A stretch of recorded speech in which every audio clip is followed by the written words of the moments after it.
bonna balise etani ya Israel ngaba ne gundi ne Shira nate Shira ekintu akimasteringa kati bamwegendereze ye mulalamu tumuteka mu zino level z'abano baana naye inze sadi kiwagidde buli kale kono na mirimu bali profession wakati obudde buno tugenda bawala trendi zaabwe nti ogenda muleta abantu bajagamba tuwe DJ gundi ajaza nyemu nze nja kuweta nkwedda kikameka so kukiriza wanaawa ozanya biki okategedde nti nebona asanga nanyini balachi nga ayagala sales mu bala tasoba kwata abana nabawa 2 hours tasobola taliyo kubanga tebasoba ku maintain music yono kubeerawo so abawala nga obogeddeko bonanja bakwata kakota oba bali bameka musoke mude musome owa DJ mujje muyingira mu business y'abannamu otherwise mugenda kuonoona business y'abannamu zo sente bagenda zibawa naye wozanyidde lero tebagenda kwegomba kuddamu ozannyewo bebuzibu togenda toli professional ate DJ Magic Touch bwe muleta lero muwego nja kwegomba abantu bakugenda muddama mukusabe mukomyewo kitegeeza ye DJ akiwadde obudde teyakipapira ne kati nze wenaleeta omulala okubawala bano abaliwo baba bali mu kuzannya bajja kugamba Blood tumumaze omulala tumuddamu mutongera kubanga tosobola kumaintaininga audience yo kugikozesa seruzi. Brown Skin Events YouTube channel mwezi mupya tuba tukwaniriza erinyanze MC Dero Small Body Big Brains tuba tukwaniriza wano aba subscribing aba liking atemujjango okutubebaza tuli wa Mac Professions omundi gwe twasemba okubeera wano doza twali tugenda mu kivulu tugende mu kibira birthday celebration twatugenda birthday celebration kituufu muludde okunkyalira ku Brown Skin mwancha wawe mutyo libadde banga ddene bingi ebibaddewo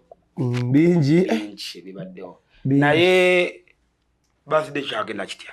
birthday yali well organized nozimanyiza Mac Pro ziba za ddala era nze buli kyentegeka abantu bakyaniriza ne bagamba oyo waffe yategese so ate jigwe najiteeka wano nasana kalo kange era kyakuba by the way kyakuba akasente twakafunamu bonna bajja ku birthday ya Mac Pro natyamu awo nenda banga masanyalaze mangi watyamu ana sitanalaba mayanja family eyo anti yandi kati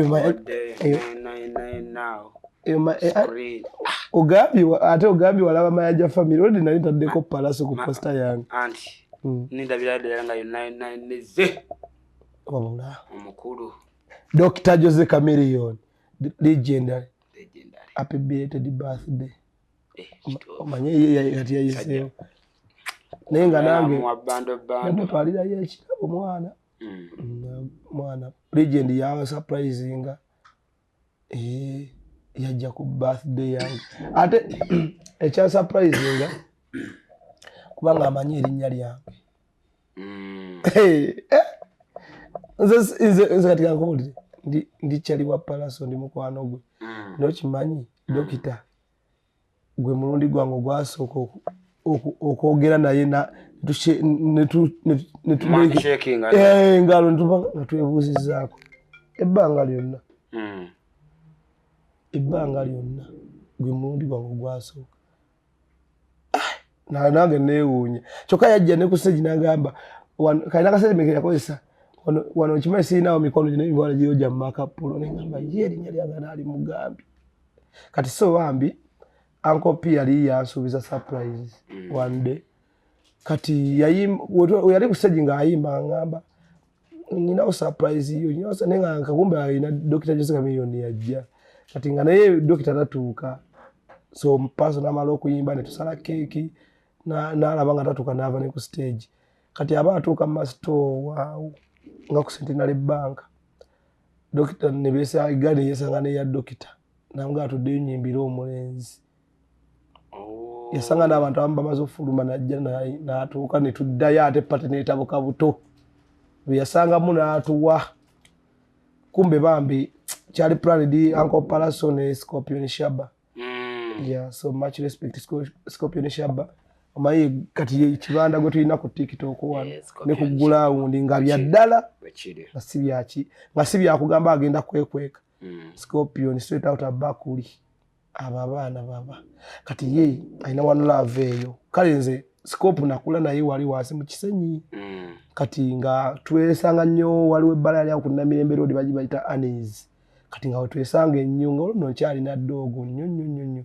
nga ye era naye nga ye bwa mukulu muvubuka kati nga ate ku sinzira konze we nali nenka nate ye nga bo batusinga ko kati nga yali solid nnyo ya kati one love kuvadde yagindekera nagamba omwana no mulabide ebbanga nga akyali wati kitegeza okuva 2013 obudde buno bwalwacha batanjagaliza nshayininga kitegeza yaleta the legend okujja so najja ne bamperformingirako legend yali yasuubiza dda Makapuro omulenzi Palaso gwa ankopigwa asalirako keki buli mwaka yani oyo nange ng'omukulu kale kamutasha yininge najja nayimba so much respect Scorpion Shaba Uncle P Dr. Jessica Million legendary awo nyine wenjagala okubuuliza toyinaayo besides ba Palaso Dr. Scorpion Shaba ku Kivulu okwo abasajja be wayita bajja kati kikaje ngenda kigamba bonna be nayita bajja kati nze kankubulire era abantu bagamba nnyo bwe ndikera nengamba nti kati Palaso waba yajja then gwani atajja nnumu ennyinyi oli eri family ekulembere ndongo mu Kampala ne mu kibuga mu kyalo Uganda yonna East Africa mwe bali kagamba kisono kya international so bwe bajja ne bakurepresentinga ne bakuwa amakulu ku lunaku kitegeeza gwe oba muyimbi mulala nga tewajja nga nakuyita oba nga nosubiza ogenda kujja oba TikToker kitegeeza kiri ku side yo nze nganze obo ndi mulaini bweti ngenda ku success life jinwanirira olinyo mu night business already host surprisingly ekivulu kino kyali waka kyali Nansana era gwe nga speaker we Nansana njagala kubuuza lwaki balaze waka wano okyaganya ozibeeramu endorsements zijja ez'amabaala amalala nolaba nga osayinize naye wane waka okyaganya okubeerawo n'ogambe kale ninamu ebbaala lyange eryewaka bannange tuvimbiremu wano kiki naiti yange emu eri wano nasina bagenda supplying eri so batugamba wano omanyi woba muyimbi bagamba sooka okakase wano loko ewaka kati kiri bwe kiti ground anyway kati akibuzo dero kyabuuzizza kiri nti lwaki tokolera abantu bewaka mabaala genansana n'ofuluma oba business z'okukitundu tozikolera n'ofuluma n'ogenda n'okolera abalala abewabweru well lero nkulidde ku Nansana kale si kwenkulidde nti kwenzaalibwa nze Nansana najjayo obuzisiri mu ebbanga lyoluddeko ebbanga lyenduddeko lindeetera okuba kati ng'omuntu alowooza nti kwenzaalwa kuba najjako 2014 obakaawo kadda kati 2014 tekitegeeza nti omwana yazaalibwako asinga okuba nga amanyikiddwa kale alina okuba nga asinga okuba nga amanyikiddwa nnyo than mine ekyomukisa omulungi ate Makapuro yatrendinga nnyo mu Nansana ne bw'obeera wa n'obuuza Nansana omanyi yaani era mu bamanyikiddwa oli agambira waliyo ka Makapuro kati ne Pastor Bugembe olw'ensonga ali best wano Nansana ate naye akuliriza nnyo Nansana by the way Pastor Bugembe Nansana yasinga okwagala Nansana Makapuro ne Jekaso w'ekikubo bali abantu aba era abantu bajjanga ne bakulimba ne Maria kyabeera kuno kwazaalwa naye yes ayogerayo nnyo naye ate abantu asobola okubeera nga option ey'okuna ng'oli ayogera ku Nansana kitegedde ffe twayagala nnyo Nansana n'omubalanguzi amote mubalanguzi anti kati ate tebagivimbisa you know ya tebagivimbisa neffe tujagala olw'ensonga etwadde ku birungi kati okutwala mu maaso nti kyombuuziza lwaki sikolera nnyo abantu bawono nabakolerako waliwo ebbala gye natandikirwako okukolako yeri wano Nansana waliwo ebbaala eri awo opposite nga boutique yange eri nakolerako ebbaala eyo naye nze kankuwulire eddeno nze wano nkoleddewo ebirungi bingi ku Nansana era abantu bantegeerera ku Nansana era n'abamanyi nti Makapolo brand eva Nansana yakabi banzikiririzamu kyovulaba byenkola basituka ne bajja bw'ogamba lwaki tusooka kukolerako Nansana kitegeeza eno audience yange gye nnina yanzikiririzaamu dda ne bwe ŋŋenda ewalala bakola ki bajja kitegeeza ground eyange nagikakasa dda ku Nansana kati ekyo ekintu ekiri abantu bange bakasitoma bange babafaani bange abantu bempangaliramu bo bakimanyi nti ndi wakabi Nansana naye twale like kino kyakitwala eri ba CEO ne ba directors oba ba managers ab'ebifo ebiri mu Nansana tebamanya value ya Makapolo nakokonja kabawa bwentyo nti balabanga abaana bo bagamba Makapolo wakabi aina kyakoze mu Nansana kati bo ba CEO basigala bagamba naye anti bagamba abatulye okumpi like kiti kitya abatulye okumpi baba batussa wansi naye abatulye ewala ate bo balaba oli wa oli wa kabi abatulye ewala batwegomba abatulye okumpi batukola ki batuza wansi akagamba ewakato ba star webale nnyo ewakato ba star naye ate ewala lobaani kuba kati wano omuntu wakumanyiza amaaso alaba Makapolo tubeera naye kisigala awo so kati banakugamba kati nanyini bbala wona amugamba kwasa ebbala Makapolo ng'ali we Nansana eno ajja kugamba ate Makapolo mukwasa ebbala nga waawano kitegeeza takulabamu value naye wona agendako ewalala ajja kugamba ye ono bujo gwendaba byakola byakabi so business ze Nansana zannema okukolera abamu tebamanyi internet Makapolo mpola wallahi akosigenda kalumamu kati nze nakolerako ebbaala wano gayi yali ansasula director CEO webbaala yali ansasula $3,000 buli bbaala lwekola nga nzalaninga TikTok account ye Facebook account ye nga yekola ennaku mmeka yali akola oba ennaku mu week yalina Monday yalina olwokusatu yalina olwokutaano yalina olwomukaaga yalina Sunday yali akola ennaku 5 mu week emitwalo 15 pa week ze yali ampa naye ng'ate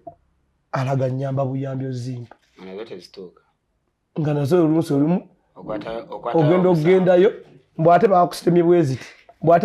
bweziti okategedde naye ngaomuntu gwakola naye olwedde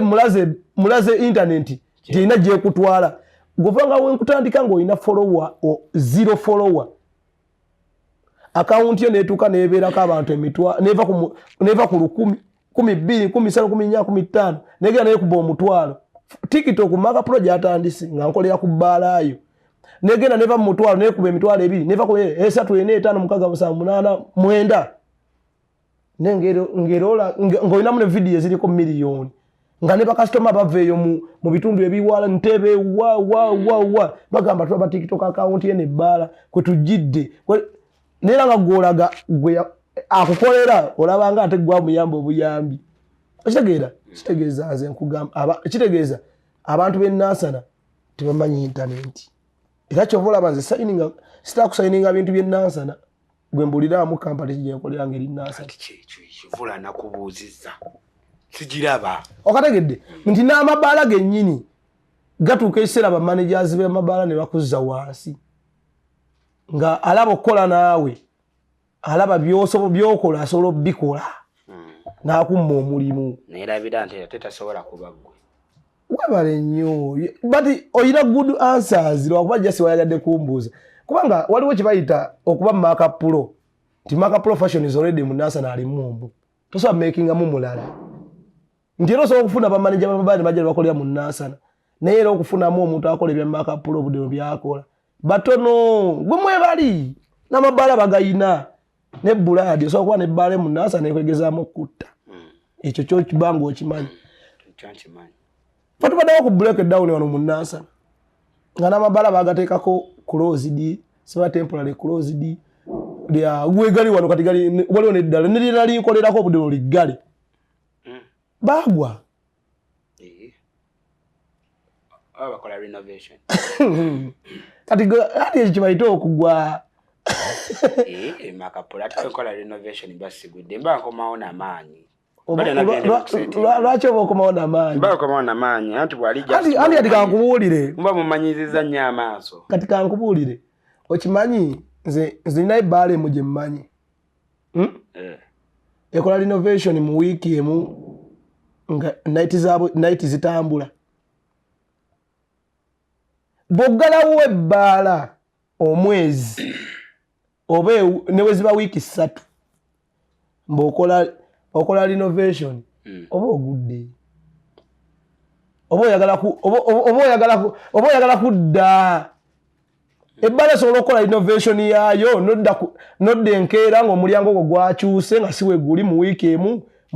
nodda mu naiti endala nga si we bibadde kitegeeza ye aba akyali mu bizinesi akulaga ebbala yange saagala ewummule bagambe nagwa ebyo ekyaliwo ye akulaga asobola bikyusa nga nammwe mukyakala ne bw'osirisa n'ogamba tuli closed obudde buno oba wagwa oba oddamu kufuna maanyi mapya kisinzira ate waliwo okuswala osobola okugamba ali temporary closed nga wakamala ebbanga ttono mu industry waliwo kati tugeze obudde buno nga woolaba kati parking emaze emyaka 6 ayina 9 years ayina olwokutaano olw'omukaaga yatandika ne tiktok night blood ekimarketing ekibrand by the way see obudde buno officially ndi out parking sikyakola na parking naye nja kumwogerako obulungi nti akuumye omutindo gwe bambi okumala emyaka 6 okola night eyo ate ng'osangayo abantu bakozedde mwaka gumu night nekolaki negwa ebbala negenda naye sebo omusajja akuumye night zebbiri ezo olwokutaano olw'omukaaga kitegeeza ki nti tastopingangako kugamba nti kankole renovation agamba abantu bannange eno wiiki tetugenda kukola takikolanga okitegeera kyegeza kugamba negguba ogamba nti ebbaala wakakola oba omwaka gumu emyaka 2 emyaka 3 n'oggalawo oba ogudde okategeera so ekyo kigenda kizaayo eri big shout to DJ Kelvin sajja wange oyo ndiyo akyali okupawa kingi musajja wange gyali era akubaayo musajja wa ddalo musajja ako mwana ndwe bambi kali ambo tekayina ambo manya oyo mwana musajja benakala abambi n'abaana benda bamundonga awo neŋŋamba mwana bwiri ambo nga ngamba Blanks Venom mukama wa mutana ategula abamutadde amute yamaani oba mwana ng'olaba olofiti talina mbwa akubuuza n'omubuuza n'omulabiriza nga ng'olaba ali down sajja wasanga n'akupima kale sijagenda yenyeeyo night life amanya byobadde ombuuzaawo ebya Nansana bannaye abantu b'e Nansana abantu bange bo baagala nkolere mu Nansana era nange nandyagadde nnyo olabeeyo nga kacontract kava Nansana naye ngenda kukkiriza for the first time nyinza okukolako ne saloon mu Nansana for the first time awaliwo saloon empya ze mu Nansana emanyi internet era yo nyinza ogikolera ebyadde ekyaŋŋaana okukola mu Nansana tebamanyi internet babosi maani ne bamanagers abasinga nezoleyo mweriri omuntu w'omukolera tugeze na face yo gwokulabikira mu brand ye alaba gw'omuyamba yakuyamba si brand yo nga gwe omuntu so well na twayinzeeko waliwo saluni empya yaguddewo mu Nansana bagita Man Cave Baba Shop eri awo opposite Nansana Inn Baraka Bossman amanyi internet kuba sinza kubanga nakuguliddewo wampise ku grand opening yo nolaba comment okuva mu sides mu bakastoma abajja ku saluni kubanze bankubidde akasimu bambi ne bangamba nembotuufu watuguliddewo saluni twakwise ku grand opening naye comment zonna ziri mu bantu b'Nansana bagamba video za Makapulo ze zituleese twalabye Makapulo nga akolera nga ali wano twalabye Makapulo nga ali ku saluni eno kitegeera nti so CEO director yankubidde kasimu ne manager ne bangamba tusaba otukolereko tusaineko contract naawe mu Nansana obenga otumarketinga otubrandingireko saluni yaffe well oyaba amanyi internet ze bantu binayagala ngokola nabo kivola tondabako ene contract mu Nansana bonna nfuluma bufulumi kubanga balema okumanya omuntu gwe bayina nze nsebo brand nze njogera ku kitundu omuntu nagamba olaba Makapulo ayogedde kitegeeza nina abantu bange abanjagala abagala okunsupportingira ku kitundu wembeera nero akuba nti nale mukolagana ne ba managers ba CEO bolo okuba baba tebamanyi kyendi naye buli alaba kyendi mu Nansana anfunamu kati wa Man Cave Man Cave Baba Shop agenda kunfunamu amayiro waki ati ngenda mu audience ye Nansana bade sina gwenjiwa kati saloni ya Man Cave egenda kushininga mu Nansana ati ngenda jiranga andi nzo mmanyi wenkwata ko kintu ngenda kukulanga Man Cave linda ojanja kuwa ka video nga signinze contract wolibo osobola ojja kagatta ne mweno video kuba sawa nangenda signinga nabo contract ebyange winadda ka contract asoka kubeerako ne tukola so much respect Man Cave era walabye ne wiki wedi na signinga contract ndana aba amataka obalaba kitegeeza eno company obudde buno bwebanga yavudde mu Wakiso nsoka era nkyakuzayo ku kiri nabagamba nti nsobola okuzza yiyo KR Modern Sites Limited wewa Wakiso kitegeeza amanyi ki amanyi value ya Makapulo yebaddeawo n'agamba naye kana akasajja akali mu Nansana akaleeta bapalaso ne ku TikTok ka trending kwe kali abantu bakamanyi nanoonyerezaako n'agamba mu Nansana abeera mu Nansana mulimu abamataka bangi nti wali n'omuyamula bamuvaliyo kumuwa contract kulanga amataka ge nankubira kasimu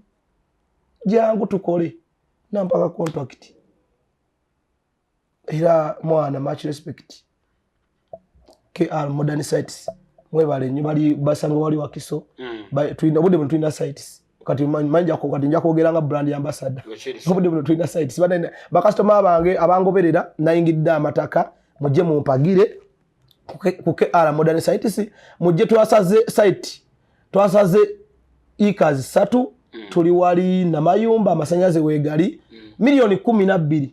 bajita 5 ku 10 ebira nene amasanyalaze wegali ekyapa bakikuweerako ate nemwe ngenda kulanga amataka era nafunyeyo by the way naga postinga nafunyeyo bakometinga nabaze mu inbox ngira mweno week ngenda kulambuzaayo okategedde kitegeeza gwe abadde ba Makapulo nga tomulaba mu mataka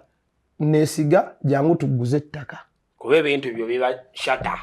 sikola kintu nga simaze kintu mbana mala kwetegereza by the way n'omusajja ono gwe ngendo ono CEO director KR Modern Sites musajja wa mazima zinalabye comment section ya KR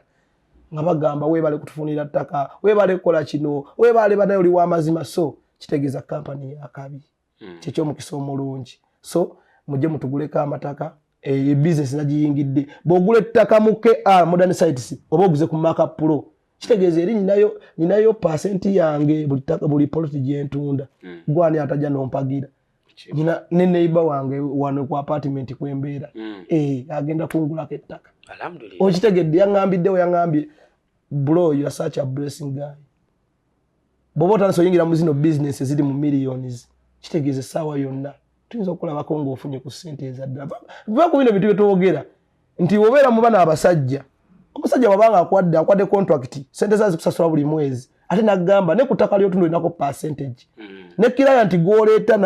n'agula amataka agasoba mu kino na kino ofuna kitegeeza akulabyemu value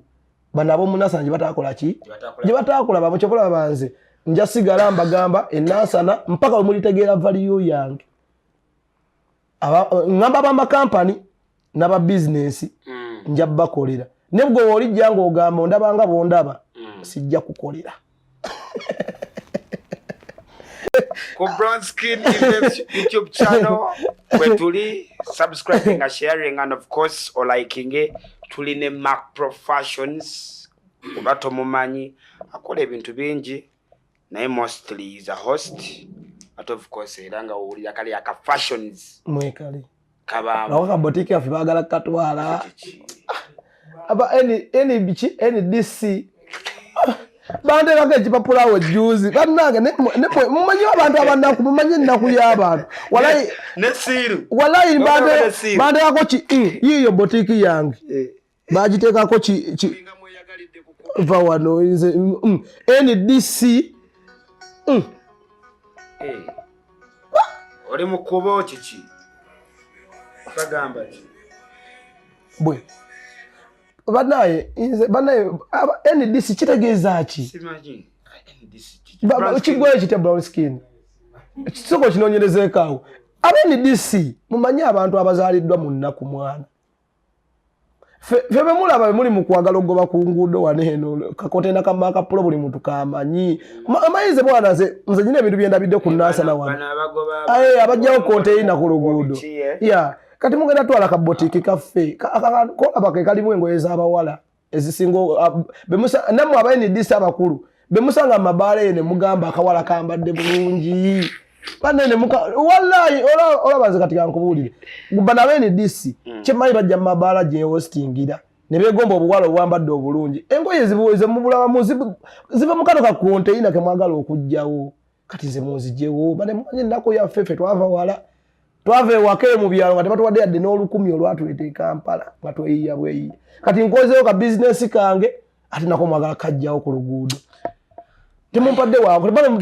temutuwadde kyakukiza obudde mubande yako x ndi mu lusuubo either ojja kuba weebase wano bakubira essimu kontaina bagitwala omanyi oyogedde ekintu ekyo nendabira ddala nga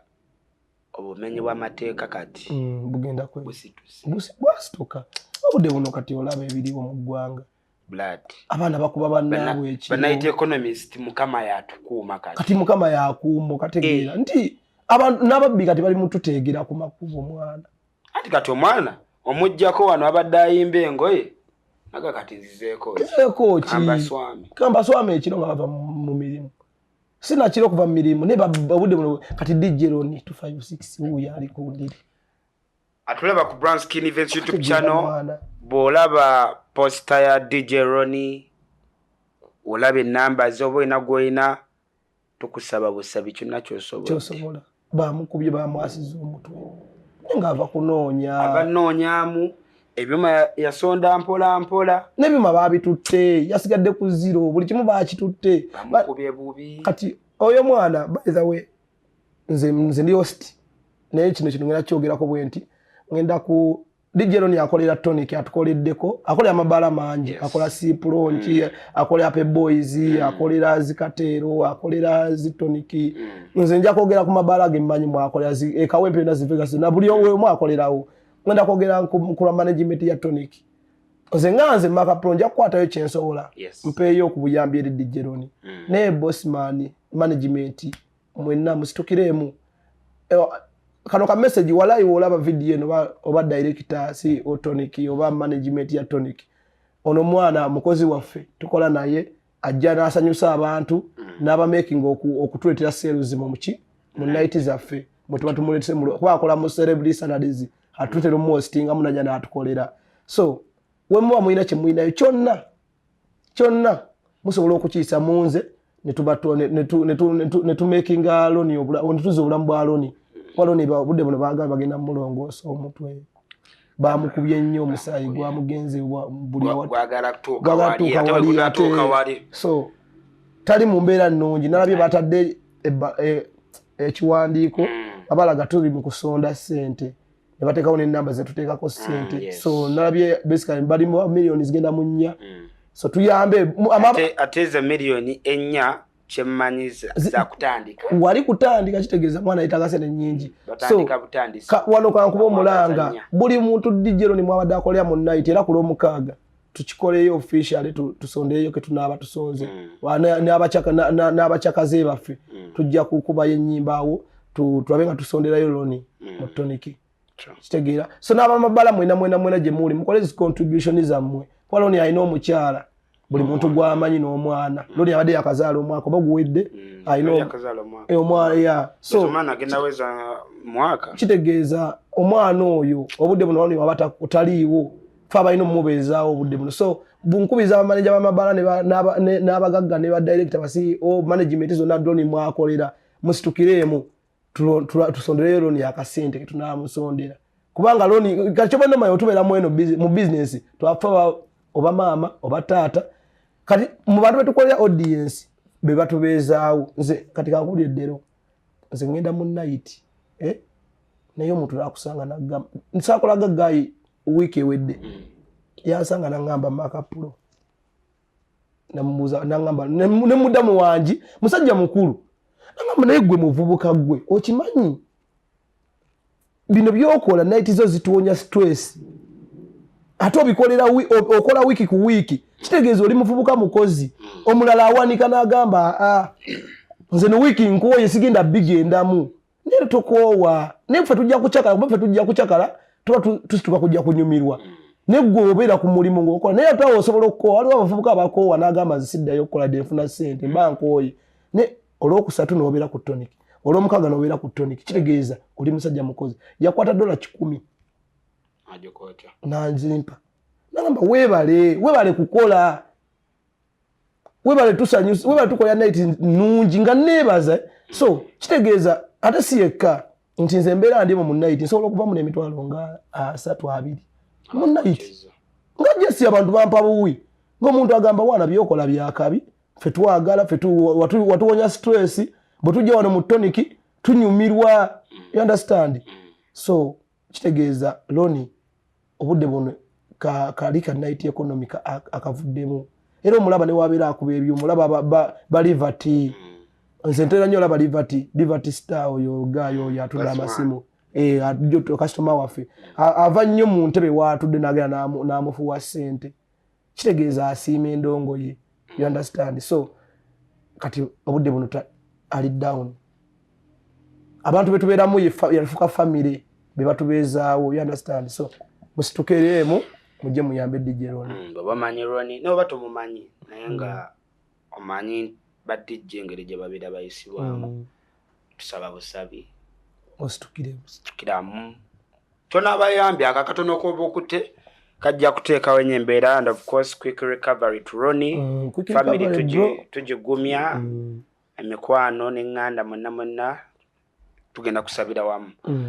mukama abakuume Macpro mbadde njagala kubuuza ekibuuzo kino oli host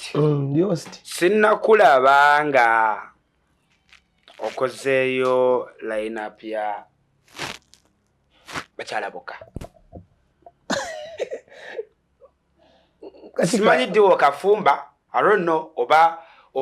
mpapye ng'obadde okafumba naye sinna line-up nga bawala bakyala bokka nga bakola ki be bakoze night DJing nga be bazanye webale nnyo wali amabala nga bakozesa nga like bakyala bakole bagenda ozanya waliwo night esobola okutya nti bakazi bokka be bakuttemu nga bagenda okuba ekyuma andi kati bakuba obuzibu buti ba professional DJ abakyala bakyali batono awo teweevuga speed life ya internet erebe kulowesa nti abo abaana bebateeka ku internet nti ba DJ nti bafuuse ba professional mu ndongo ate katikati kankubuli ebyaddala biri wano obwa DJ kintu kyakuyiga kyakusoma kyakumastaringa. Toyinza kuŋŋamba nti olw'okuba olina following ne fan base ku TikTok nojja buzina ne bakulaba nga okutte mu byuma ne bagamba oli DJ. Byawukana ne DJ. Kati omuli kitegeeza wano business bali mu kujoonoona ey'obwa DJ. Bula kigambo DJ tu respect tuwanye ekigambo DJ amakulu bannange mmwe mumva mu video ebintu bye tubeeramu wano eno omuntu najja ku app ne bagamba mbu oyo DJ. Bakukubulira ekigambo DJ kitegeeza.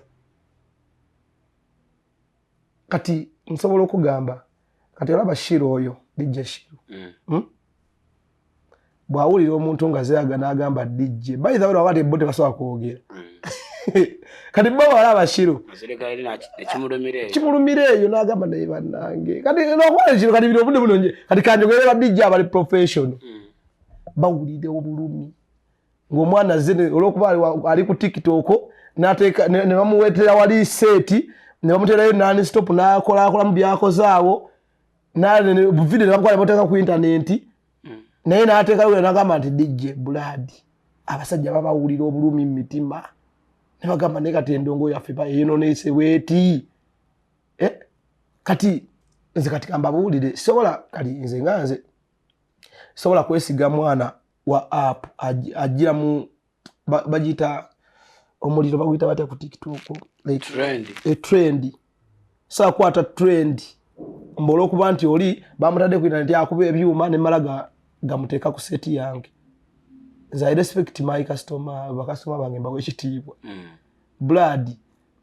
omuntu DJ azanye endongo n'akwatirira abantu ne babeera mu ndongo bamu excitement bino bya excitement nti gundi yali ku set n'ekyo bayita omuntu okwatirira endongo yo ebbala ne bitambula sero zine zijja abantu nga tebafuluma Blood ba DJ batono aba DJ batono era wegenderezanga nnyo omuntu okweyita DJ. Abalina abantu batidde emirimu awo bangi kitegeera nti bano ba DJ abali professional ebintu babisoma ne bagula zi machine ne bakola buli kimu ne beebuuza amaledio ne gabawo emirimu TV ne zibawo emirimu okategedde nga tebanajja n'amabaala agaffe eno gye tuli kati obudde buno ba DJ kale bava ku maledio ne basaana bajja ne mu mabaala olw'okuba nti bali professional kibatambulirako. Naye kati obudde buno bwobanga ngamba nti waliyo twafunyeyo ba DJ abawala bulwokuba bali ku TikTok. Blood yo trend. Ejo si mirimu gyabwe. Bali mu kigwamu bugwi bali mu kuttira katale baneeno. Maki bayita okuba DJ Blood. Ate emirimu bagenda afuna. Of course, oli agenda muleta following ye. Nenga ze obona ngamba nti DJ nze nkuwe DJ ali professional agenda okubezawo abantu bange banyumirwe sijja kuletera abana abali ku trend nnyo nange nja kule nange wa trend nja kuleta yongo eddakiika ameka asante sakuwa wana wa hani gomanyira nongo yali jogenda okujoboja ove mapiano ogendere oku mange mpunze tove yodde obo abana abafigo ebyo okitegedde wamachengeza okwogera nti tanna masteringa bala wa abantu bebetagira ennyimba ezo wa abantu batetagira ezo nnyimba tasobola kulevelinga music abo nagwa abana abona abali mu kutwe bonna bola abawala abali mu kutraininga ku TikTok mu ba DJ tebanna masteringa ndongo tebasobola kuzanyira bbaala nekola like 2 hours ngazo osobola okuwa DJ Shiro n'abeezaawo abantu era bana amala okumula babiri byazanya kasasiro we nga bafuluma tebana kye bakwagaza ebbala bakyajagaza ki kitegeeza nze ali mu business ya host eyayisa abantu bajje babeerewo ebegenda kumenya lwaki nti nze DJ oyo DJ wamanze kati kamba ayita ba 30 minutes DJs abo nabo wala bimula ku TikTok abatandise okujja okwagala okuzanya music 30 minutes DJs mulete ka 20k akakozese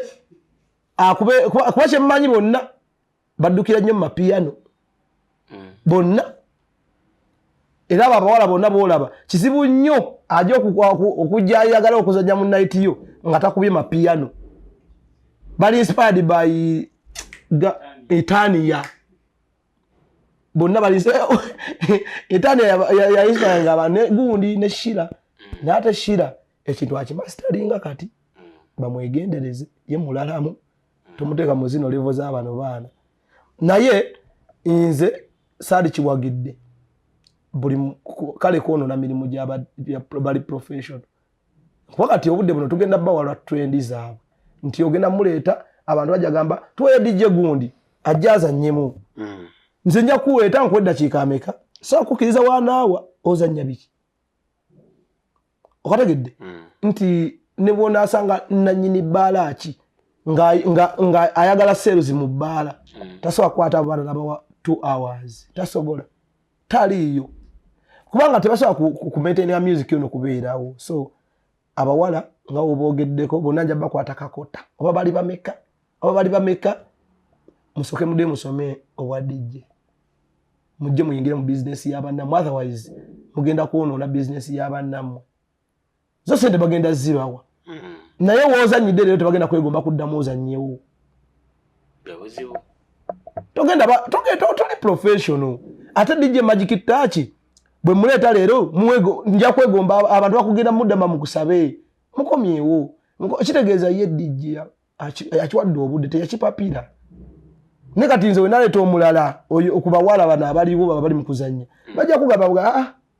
Blood tumumaze omulala tumuddamu mutongera kubanga tosobola kumaintaininga audience yo kugikozesa sales bbanga era agenda zanya mu katono bagende wabula mudde musome endongo mujje muyingire omulimu gwa tobagaana zanya sibagaana kubanga buli by the way tera muntu gosoba gaana kintu kyawulira mulinga ayagala kikola ola kati nze neddayo nganze obwa host samala gabuyingira namala kubeera mabale banga ebange dene nze ayino ne bosi wange kutonike yampo omulimu yamala kulaba video nga ndi mu bala nga njogera ku mabala nagamba this guy alabika abeera ali mu night economy lwaki simunoonyako okitegedde kyengeza okugamba sikibuukidde bubuukizi nti mbadde mu mabala mpangaliddemu emyaka giringa 4 nga mbeeramu nkola n'abantu abali mu night economy eyo banyambako okumanya business eno kyetegeeza kyovola banze kati obwa host osobola okubeera eyo nga okyambuusabuusa naye Blood bwe nkujjako night ku bbaalayo bwe muzaako amabala genvuddeko gali ku temporary closed obudde bu gaggalawo sikwewaana nze nina fan base yange mu night economy abantu abanjagala okubeera wembeera abampagira era nga bo kati nze kankubuulire one day nali awo ono gayi kati waliwo ebbaala eri Emmengo eno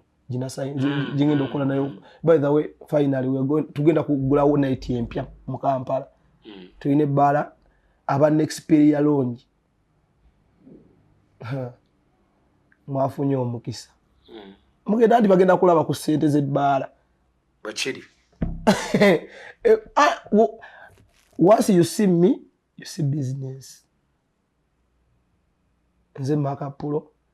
nze ndi host ayekiririzaamu nti abalala bye baakola nange nsobola obikola n'abakola bye bali mu kukola era nange nsobola obikola kubanga kino nakitandika nakiyingira so tugenda kugulawo night empya e Kampala Emmengo tugenda kubeera awo Mengo banenchiddamu mujje mukyakale Snapchat Fridays zigenda kutandika so nebaza management ya Nexperia Lounge mwebale kumbirivingira mwebale kunzikiririzaamu ne mumpa omukisa okulaninga night ku bala ya mwempya bala mpya egenda kugulawo so guys mbagamba mujje so wategedde bala wesangibwa ka official finally ka kulagwa no ku poster next eri giraba next eri Kalema Road Mengo Kalema Road after Uganda Pentaco University Pentacost University bwe tugenda okubeera ngaawo abamanyi ewayirudaka accessories abamanyi ewayirudaka accessories oluyitawo katono nnyo kwaga amafuta agali awo then ekyo ekikubo kya Kalema Road era waliwo ne university eri awo so ebbaala eri awo bwe tugenda okubeera nga kubo kwennyini mujje abachakaze abali mu night economy mukimanyi kitegeeza mumanyi kitegeeza okubeera nga mufunye ku night endala tugenda kuba abantu bade bambuuza nnyo Friday ate nga nali na designing okwa ne balaji nali nkolera Friday nga sikyakola so ningamba lwaki sikolayo night nga ndala ninkola yenda kati tukoze Snapchat Fridays zigenda beera nga mmenga awo so bakasitoma bange mwenna ba boss man abagula zi bota abagula zi bere abagula zi chi bana ensaba ko lunaku mujje mulabe ku ssanyu ate ddala mu kifechi mu kitundu ekirala nenga basically nze nja kwebaza nnyo buli muntu ajja nampagira okola kyamaanyi bebaze banaye mwe bantu mmwe temala bantu mwe mujja ne mungamba webale kukola night za kabi hiya ate mwe abasinga kubanga nze sikwata ko sente nenzibawo nani mwe mukwateza mwe ne mukola ki guosanga nongamba maka pro webale kosia nompe emitwalo 5 webale kukola biki night zinyuma nompe 5 gwo bompadde naye ate ngoze nompagira n'okumpagira n'enfuna seruzi mu bbala kitegeeza sinza kuwa kubwebaza mwana muli bakabi zisiri bayisaamu maaso ebyaddala ne bwoba owulira nga oyagala kuntuma shisha poti nga baludde omuku nga wamutumye baganye omuleeta bambi ngamba naye okuba muliro nga baganye gukuleetera ngamba nti omuliro bane wano sinafuna muliro sha wange yakoze eki yaweddeko nze ngamba kubanze ndi mweno business ya night ndi mu night economy mwenkolera kitegeeza bwenkuyisaamu amaaso nenkolega nenkunesta kufaako bwate ebyo bikwatagana na waitress mayiba kyekiremeza ba host abasinga bayisa amaaso mubani bakasitoma guwayisa abantu ate omuntu akwebuuzizzaako mugamba ate bye tebinkwatako lwaki tebikwatako nga waze kukolera ebbaala eyo you understand kivula banze night zange zenkola zanjawulo era ojja kusanga abantu eyo nga bampraising nti makapulo night zo zanjawulo lwensonga abantu bange mbawo obudde nze osanga ku tebo yono osanga ku yoli nyumya nabo bakasoma ino like sirisitamu bo yesi nga bamanyi naye mba nabo tuwa nabo ku tebo ne tunyumya ne bakubuulira mwana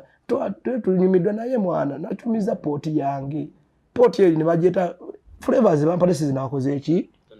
sizinabatumye kitegeeza bw'oba ohostinga ekiro olina kubeera mukakka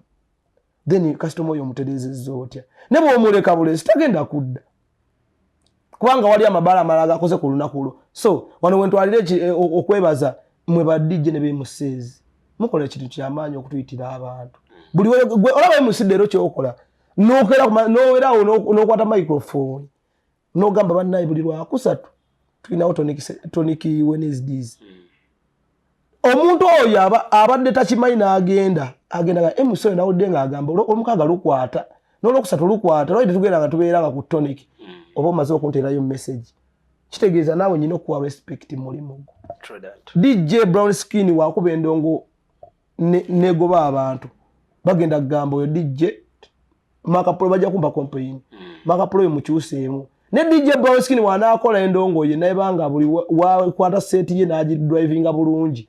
ne bampa campaign bakasitoma bange nti bannaye omwana akuba music yatutabe kitegeeza nze njasigala mpraising DJ Brown Skin okuba wakabi okubanga ndetera bakasitoma nga bamwagala kitegeera so omwana wa DJ namwe mbebaza nnyo bemusizi mbebaza nnyo bwasi buli gwe nali nkozeeko naye ate ne gwe sitandakola naye nawe nzijja nze night economy kati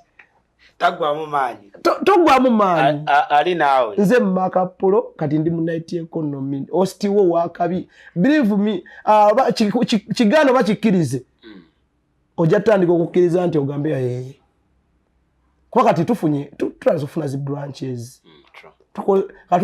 tuli kwa Kamwesi n'abe Mengo tukatubaweeyo ku maanyi era twetaaga ne badijja abava mu Mengo ng'ova walawo ni ogamba gwe ndongoji kuba noonyaako nkwemu mu audience yo giwulire banagoba kuba kati nze nange nkuwa abange obudde muno ku seti yange ku next week this week Friday ku list yange yaba DJ Trees yasiimye ajja gulewo. DJ Trees yakulembedde ba DJs kuva ku Galaxy FM, so mujje mubeerewo, mujje musanyuke. Next period longi Emengo egenda kuba bala ya kabi, egenda ba night ya kabi, kabala kalungi kali organized, kalabika bulungi we kali wagazi, mwabe motoka temutya parking weeri. By the way kinasoko okukola sikolera bale taina parking. Ate omusajja agenza parking. Tuina parking emala sagala muntu ajja ngambe ate makapoli motoka yange akatala tekaliko. Bino biba parking ku makuba. Ate wali wankalabudde. Ate wali wankalabudde so bambi amabala genkola nago gaba ne parkings. So kitegeeza omuntu yenna oboze mu night zange bera ngo kimanyi parking weeri okuva woze paka wolusimba nodayo. Kyovola bakamwesi tonic tetugwako bantu. Bama motoka. Batwagalako ekyo parking yaffe masavu.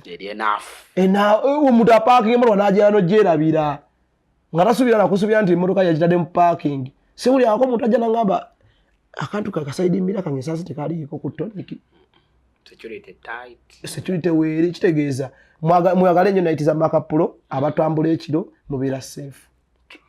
Era mujje ku Lwokutaano tugulewo night yaffe mu maanyi kuba bonna ngenda baleeta. Kale nga olide Mac Pro naye saagala kunzika nga sigenze ekiri ku TikTok. Manyi oli musajja wa TikTok. TikTok oyagala nina byendaba nga sinagenda ku TikTok FC. TikTok sinagenda ku TikTok FC sinabajje genda ko bulungi. Njagala kusoka kubuuza. Some standing Davy abichi. Why some standing in Davy abalakachi. Anyway, I know akayatandise oleta mbu kuku is standing furniture. Tuesday ne Friday. Tuesday one Wednesday. No de manyi agenda kakola yekka. Yakatadde mu Davy yawo mukazi yali egundi woli. Kibani baya ukanira ddana oli omusajja Franka. Anti bamba dengenda kubuuza kategorizo za Franka wekimulekawa. Gwe Davy akaya ukanira brown skin. Kaya ukanira ne Franka events. Bachita. Relationship yali ya viewers. Yali ya viewers. Necho vola wana internet yeso kuvuga speed. Kase one Davy yabewa Franka. Ninga wano bali ku internet nga batulaga be forever and ever. Shwala mwana bintu bya mukwane. No internet relationship zobogamba internet relationship nje zigenda nezibamalamu amanyi nze internet relationship yasoko okumalamu amanyi okuggwawo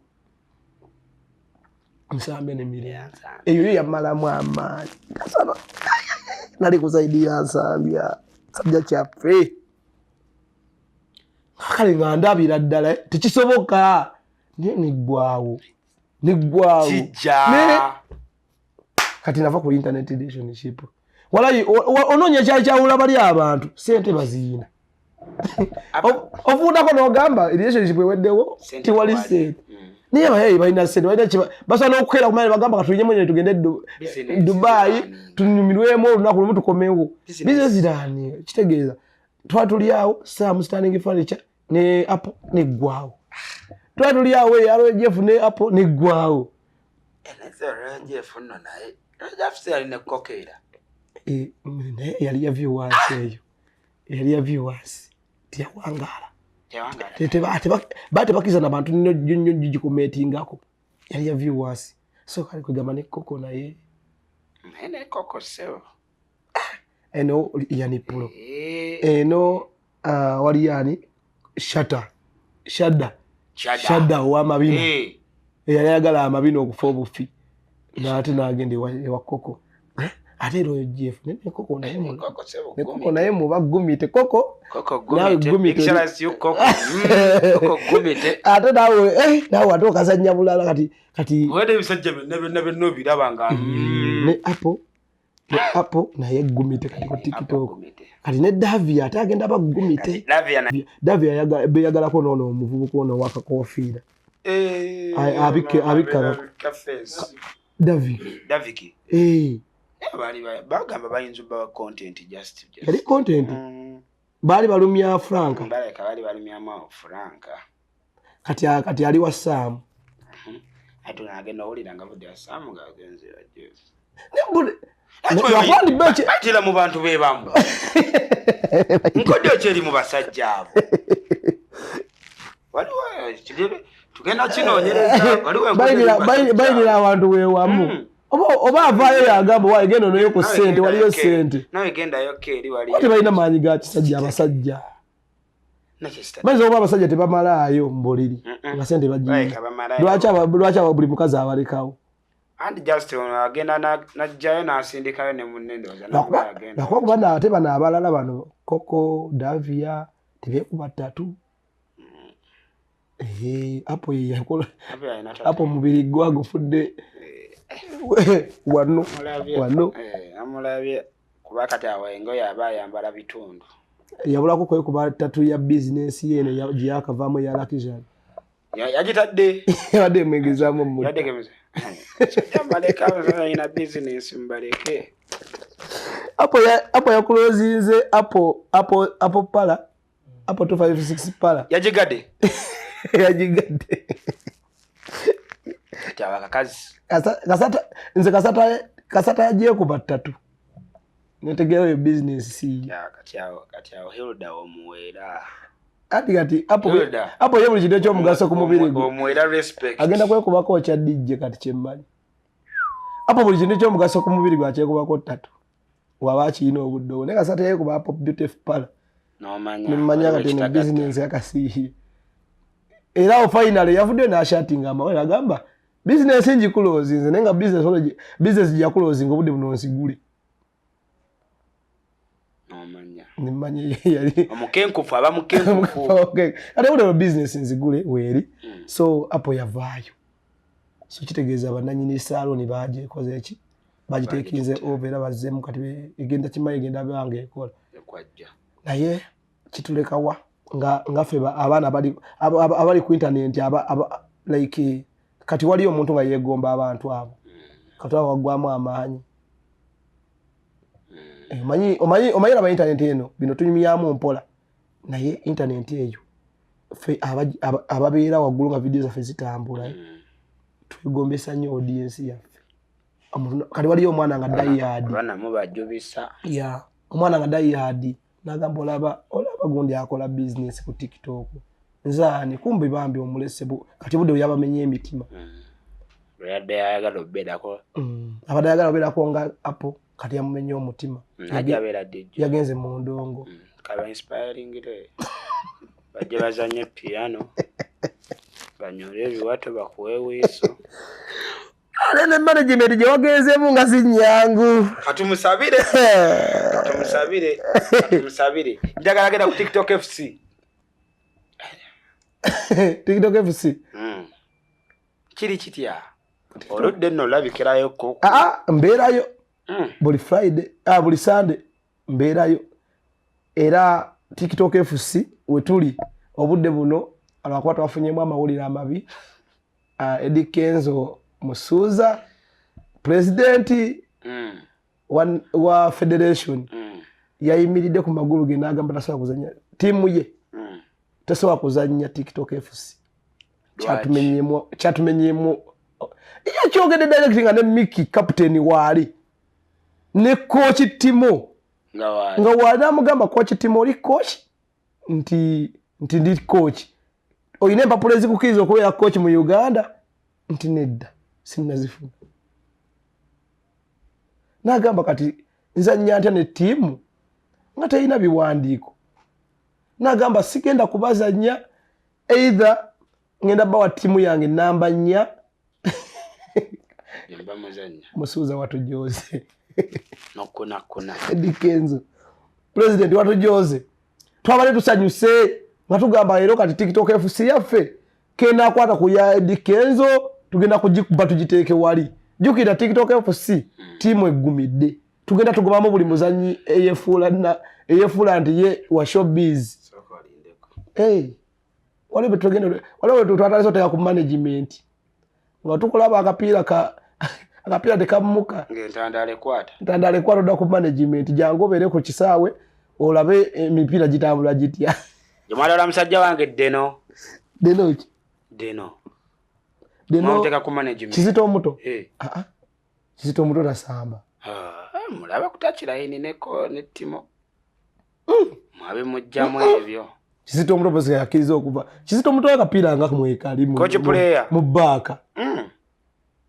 bamujjayo sitara mogwekiriza nze omuzanyi niraka kalinda bakabazanyi okujja kulwa kwandika kale akwale bibaka ajja ku tiimwe tebalina nyira manya nti obangambe nti abantu gwe bali awo wale batade ku management akapiira aya twageza abandi bali kutachira ito akapiira kaganye gwe buli ogenda mu kisaawo obera mu showbiz we bali awo dawe olujja ku kisaawo nabawo omujozi n'agwambala bwati ogwa TikTok FC video ngazivuga ng'atandika musida ng'atandika kwesinaapinga ng'ayingira ekisaawo empale bw'abeera agisikamu ka balance ako babanyi ba player bwe bakwatako mulimu n'abalinamu n'enviiri awo babeera bazibu kimu bibiri nga kitegeeza teyazze kusamba mupiira ze ziruze mubadde nazinaku zino n'ab'amataka ne batukuba back to back n'ab'amataka ne batukuba bane batukuba waliwo ab'amataka babatukwata ne batukuba naye nga jasi ekitukubya bazanyi netugenda kasa coach bakochi batwede bagamba bane abazanyi abatusumbwa mutuveemu kati batandise okugamba oyinzikaze ku management oyinze baba nzo bagamba nze batandise okwesosolamu andi fe batufuna ne katungulu aba TikTok FC buli baba kuba omupiira fe tugenda ku internet buli muzanyi abayiro li serious va mu timu ya TikTok FC nabe kuva mu torch baba bagamba nze kati bagenda bavaamu kitegedde so mawuli agabadde waawo TikTok FC egenda kusamba mipira jiddako mulimu gwa Furniture mulimu Masaka bayine mipira mingi TikTok FC tasobola kuggwako mipira naye nga Yedi Kenzo yatuganye tuzanya tusabe ayinza okwekuba mu mutima ne twamulafanya twakako tusayeko ne president munnange TikTok FC munnaye timu ya kabi abazanyi abalimu bakabi obudde bonna butunakimarket ne kibera waggulu muli twaba ne Uganda Queens ebyaddala kale Brownskin Events YouTube channel kwetubadde ne Mark Professions ne by the way musajja wafu aliwa wadde ngambye ozambi Brownskin Events YouTube channel tuli ne Mark Professions endozo ero olaba twanyiridde dda banga libadde ddene naye era tukomyewo na nkuba mpya tabaneko kasajja kaako ka ozambe lokala baba minga kajja kalitaita musajja waffe naye amaziga mayitirivu side eri bamukyaye naye simukyawe bintu byabayimbi obimanyi bwate ennyimba ate nze sifunamu oli afunamu ge maziga g'olabaago naye kati ozambe kale kyemmanyiko ozambe ono nebudde lwalina tuni envuze ekuba nze njiraba nnyo nga Brownskin bagizanya mu tonic awo ng'erimu oggulu naye kati oluyimba lwo olwasooka bamubbako omukisa gwe luli ozambe olulima tozambe olwashifula yakuba tune yali well organized abaana ne bagikola mu challenge balade tune yakuba so omukisa gwe muddo yagutwala nga wona agamba nti okuba tune ne bana nefuka hit song ali nokola remix kati umene namutwalako namutwala kati budde buno nga wonoonya oluyimba lwozambe ogwa ku channel yani ya muddo gwe yakola naye challenge gwe yakola naye remix ate nga tekyali mu bubi kuba bambi yali amwagala nnyo ge mazima mu ozambe ali inspired abayimbi abamu wano waliwo n'oli omusajja waffe Oweri gwe sajja nnyo kwogerako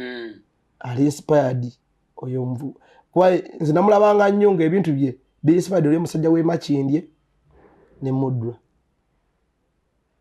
kitegeeza mwaba abayimbi yali alina okubeerako n'omu amuta nga ye ayagala kumuta lwakuba nti kati ate nze era sijja nanenya nnyo Mudra. Yes yadde oluyimba baŋŋambye Brownski yagambye oluyimba yalugjeeyo Mudra oluyimba yalugjeeyo ku TikTok maya ku YouTube channel ye lubadde lulina miliyoni meka miliyoni 14 nga Ozambe obudde buno yakakiraba nti afiirwa naye nga n'oluli ku page ku YouTube channel y'Ozambe lwatambula luli mitwalo 9 plus kati tudde mu mazima Mudra kati gwe Mudra wetuba tuli mu audience tumunenya ki bano n'abasajja baffe tutwekubira side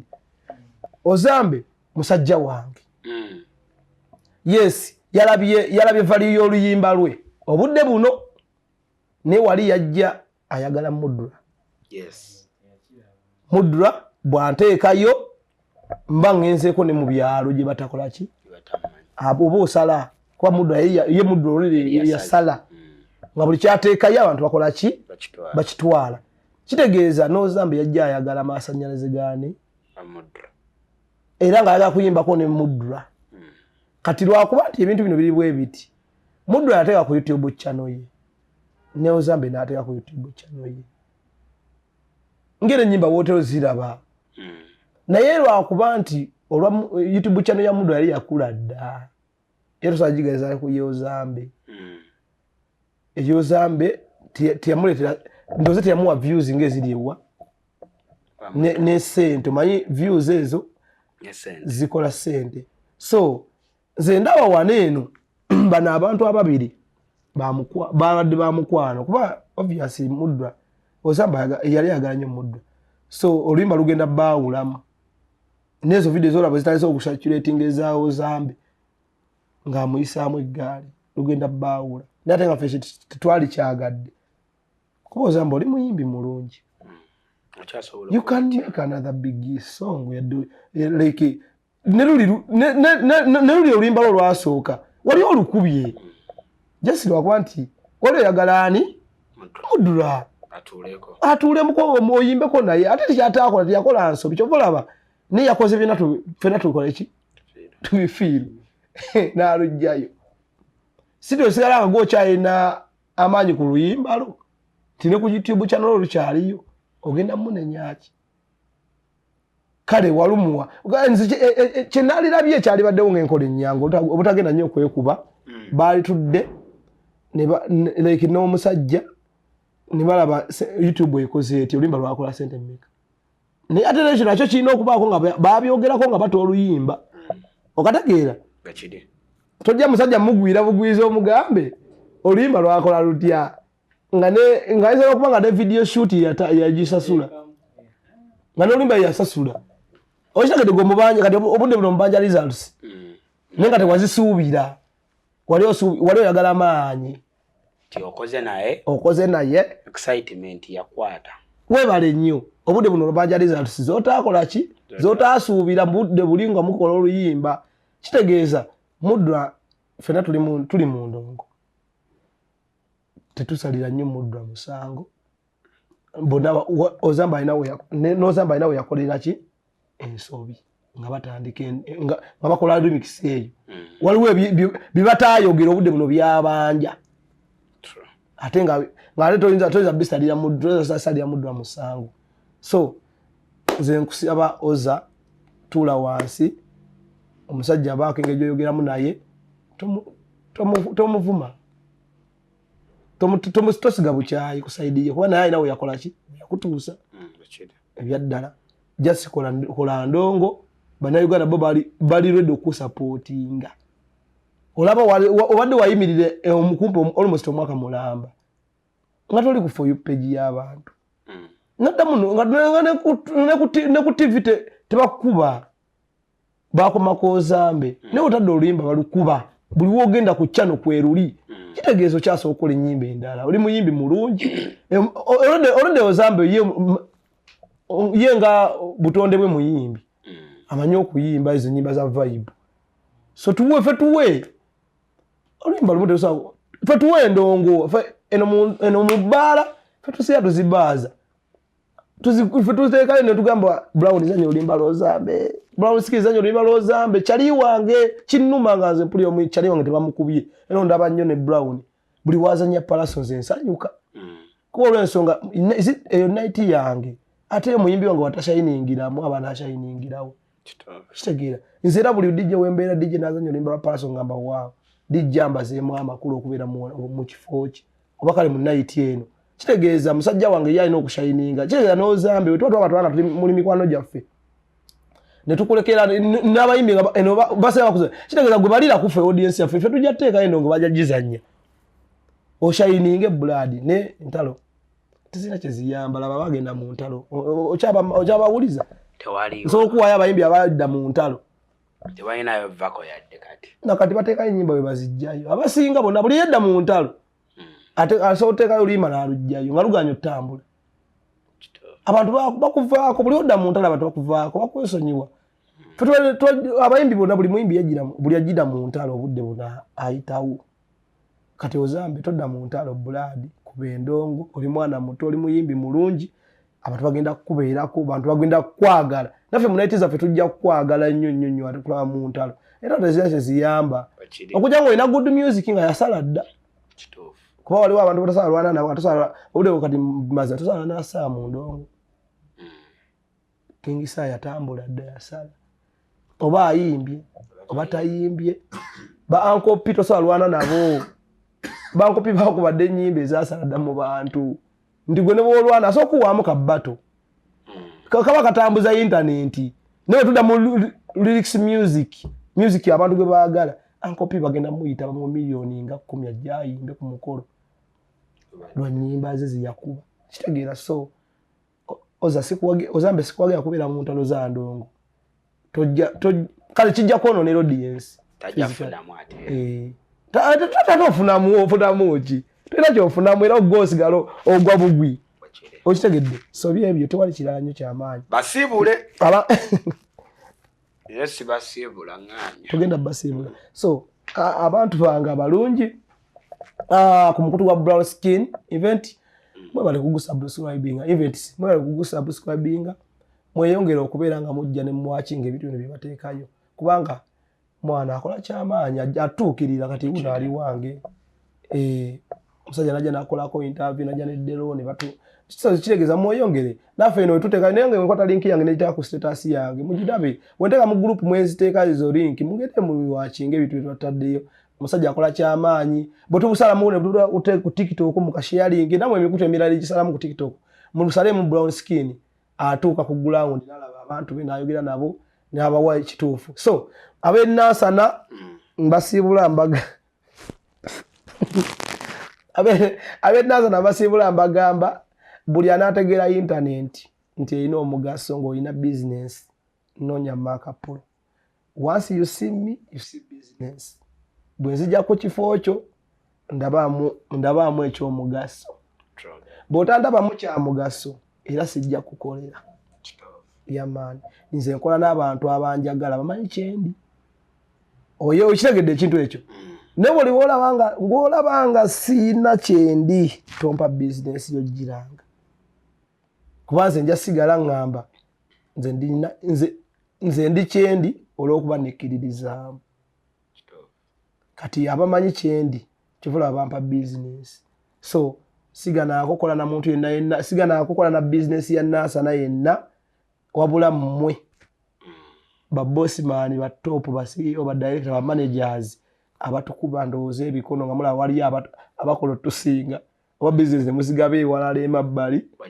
naye ffe ne mutuleka abaana baggulawundi wano naye ng'abanzikiririzaamu ngenda baweereza Friday eno mujje tugulewo Snapchat Fridays ku Nexperia Lounge Mengo tugenda kugulawo vibe egenda bayakabi era mbasaba n'obwetowaze nze ebintu nadda mu night economy ekiro mbamba weereza emisana mba kugulawundi onna mbeerawo emisana mbeerawo n'ekiro mbeerawo mujje mu tonic mumpagire lwakusatu mbeera ne tonic Wednesdays tukyakitwalira ddala Katonda wa by the way Mungu wa mukisa kiba tugenda wezi omwaka ku Tonic nga night yaffe ekyali waggulu Tonic Talent Wednesday night zonna